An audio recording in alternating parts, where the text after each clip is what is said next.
YouTube channel English गुरु पर स्वागत है।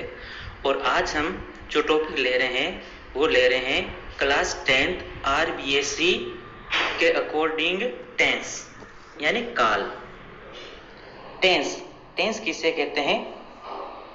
टेंस उसे कहते हैं यानी किसी भी समय में जो घटना घटित होती है, यानी जो टेंस होता है जैसे प्रेजेंट, चाहे पास्ट या फिर फ्यूचर, उसमें कोई जो घटना घटित होती है उसी को हम टेंस यानी काल कहते हैं। दूसरी भाषा में बोला जाए तो यानी समय को ही काल कहा जाता है, समय को काल कहा जाता है या टेंस कहते हैं। जो ये टेंस है ये आपके सिलेबस में 4 मार्क्स के हैं, यानी आपको टेंस से रिलेटेड 4 अंक के क्वेश्चन पूछे जाएंगे। तो यहाँ पर टेंस हम ज्यादा गहराई से नहीं पढ़ेंगे क्योंकि जो 10th में सिलेबस में जो ये शामिल किया गया है वो है केवल correct form of the verb. तो हम वही चीज यहाँ पर पढ़ेंगे और उसके साथ में प्रत्येक टेंस की हम हेल्पिंग वर्ब जानेंगे और उसमें कौन सी वर्ब का प्रयोग किया जाता है उसके बारे में जानेंगे। तो चलिए हम सीधा शुरू करते हैं टेंस यानी काल। तो चलिए देखते हैं पहली कंडीशन। सबसे पहले देखते हैं प्रेजेंट सिंपल यानी प्रेजेंट सिंपल। प्रेजेंट सिंपल साधारण वर्तमान काल।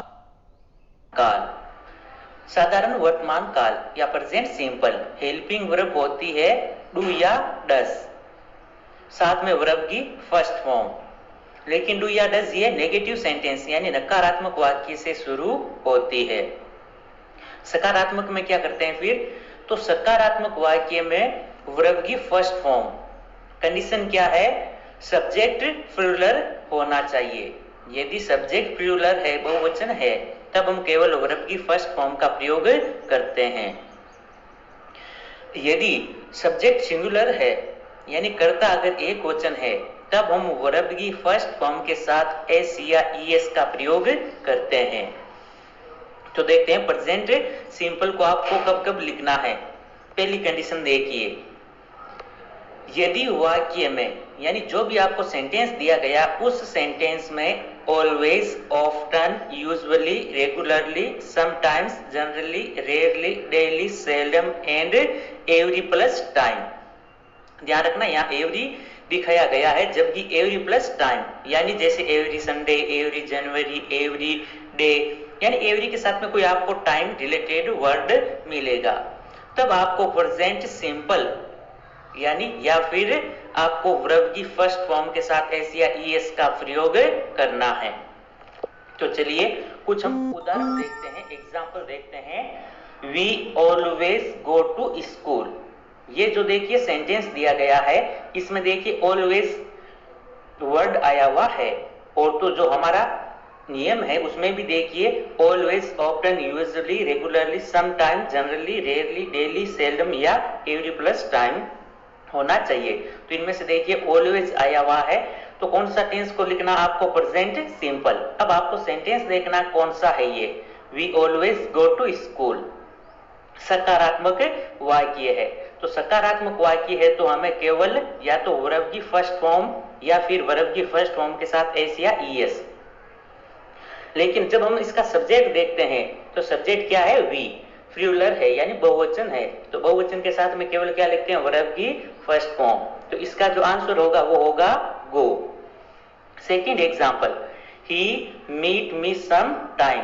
तो देखिए जो सेकंड एग्जांपल है उसमें सम टाइम आया हुआ है। सम टाइम हो तो भी हम क्या करते हैं? प्रेजेंट सिंपल का प्रयोग करते हैं। वाक्य कौन सा है?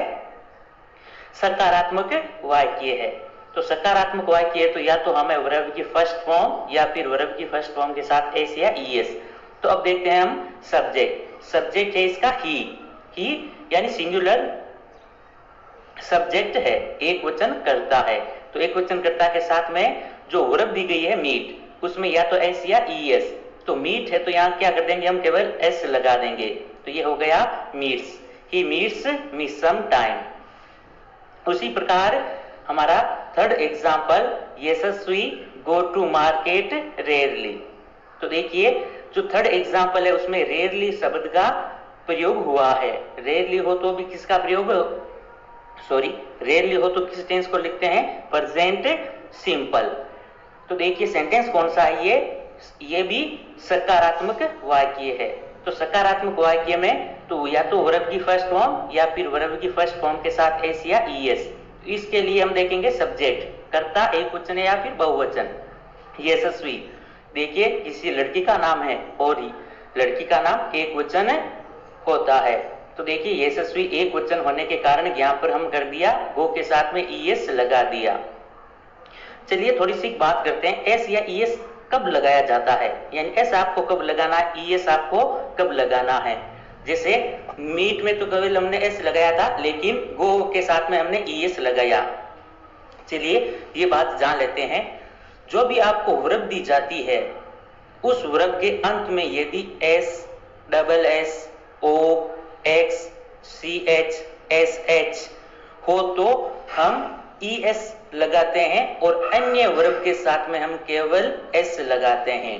तो उसी प्रकार देखिए गो के अंत में ओ आया हुआ था, इसलिए हमने ईएस लगाया है, जबकि मीट के पीछे टी आया हुआ है, यानी एस, डबल एस, सी एच, एस एच या फिर एस या ओ और एक्स नहीं था, इसलिए केवल मीट में तो हमने एस लगाया था, जबकि गो में ईएस लगाया था।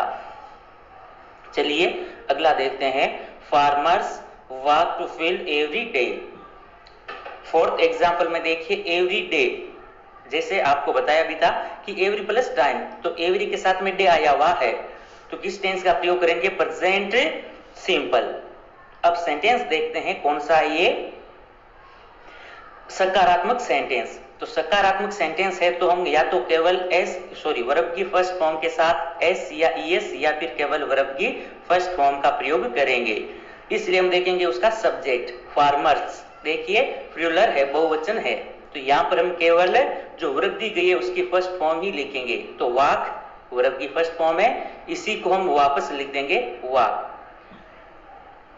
तो ये थी हमारी पहली कंडीशन, यानी प्रेजेंट सिंपल का प्रयोग कब करना होता है, जब सेंटेंस में always, often, usually, regularly, sometime, generally, rarely, daily, seldom या फिर एवरी डे, इनमें से कोई भी आपको अगर सेंटेंस में मिलता है तो आपको वहां पर बेझिझक प्रेजेंट सिंपल टेंस को लिखना है।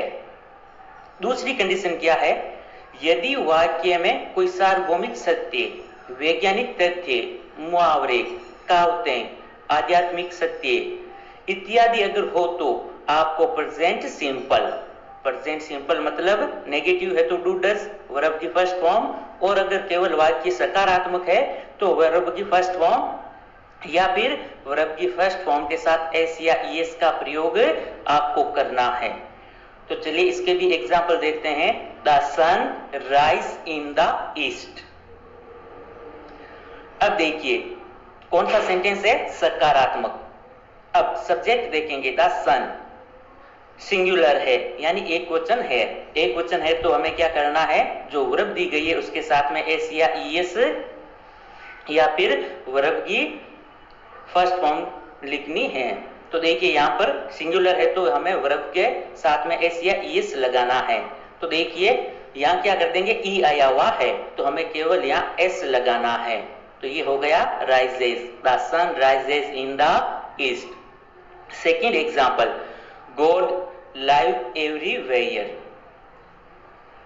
देखिए ये जो आया हुआ है ये भी सार्वभौमिक सत्य, तो यहां पर भी हम कर देंगे गॉड, एक वचन है तो एक वचन के साथ में हमें या तो वर्ब के साथ में एस या ईएस का प्रयोग करना है।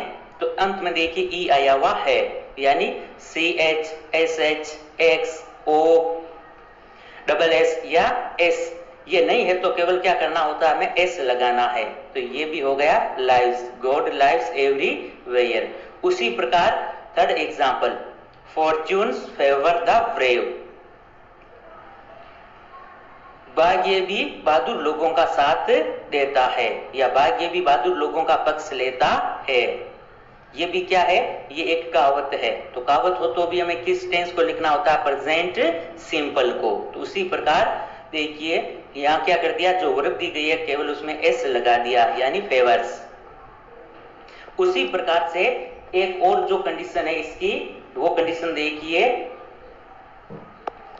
यदि वाक्य में कोई निश्चित या सारणीबद्ध कोई कार्य होता है, अगर कोई निश्चित काम हो रहा है या फिर कोई सारणीबद्ध कोई काम किया जाता है, तभी आपको प्रेजेंट सिंपल टेंस का प्रयोग करना है। एग्जाम्पल देखिए इसके भी, over school run from 10 AM to 4 PM। तो देखिए ये एक निश्चित काम है, जो स्कूल का जो टाइम टेबल होता है वो एक निश्चित होता है, एक फिक्स होता है। तो यानी इस प्रकार के अगर कोई निश्चित काम हो रहे हैं तब आपको प्रेजेंट सिंपल टेंस को लिखना है। अब सेंटेंस कौन सा है ये, over school run from 10 AM to 4 PM। देखिए सकारात्मक सेंटेंस है, तो सकारात्मक सेंटेंस में वर्ब की फर्स्ट फॉर्म या फिर वर्ब की फर्स्ट फॉर्म के साथ एस या ईएस। तो देखिए अब इसका जब हम कर्ता देखेंगे, यानी ओवर स्कूल, ये क्या है, हमारा विद्यालय, सिंगुलर है, ध्यान रखना, ये क्या है, सिंगुलर है। तो सिंगुलर के साथ में क्या करेंगे हम, एस या ईएस। तो एन आया हुआ है तो केवल क्या कर देंगे, एस लिख देंगे। उसी प्रकार the train leave from Jodhpur eight 5 PM। देखिए सारणीबद्ध काम है, जो रेलगाड़ियों का वो यानी एक सारणीबद्ध काम होता है। तो सारणीबद्ध काम भी होता है तो किस टेंस का प्रयोग करते हैं, प्रेजेंट सिंपल। तो इसलिए देखिए वाक्य कौन सा है, सकारात्मक, the train leave from Jodhpur eight 5 PM। तो यहाँ पर जो वर्ब दी गई है उसमें